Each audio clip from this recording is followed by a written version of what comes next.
How to stop Instagram stories from sharing to Facebook. It's pretty simple and a quick process, so without any further delay, let's jump right into the video. First thing first, move into your application Instagram, enter your login credentials and make sure that you are logged into your specific account. Once you have been logged in, move into your profile. Once you're inside the profile section, tap on this three horizontal line at the top right corner of the screen. Once you're in this space, head over to Account Center. Click on Not Now.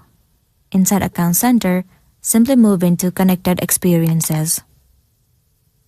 Once you're in this space, you need to click on Sharing Across Profiles. Now, if your account is connected to Facebook, then it will be visible to you in this space.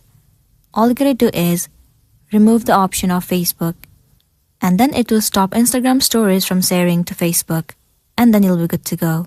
So that's the end of the video. If this video helped you, give it a like and check out our next tutorial. Thank you.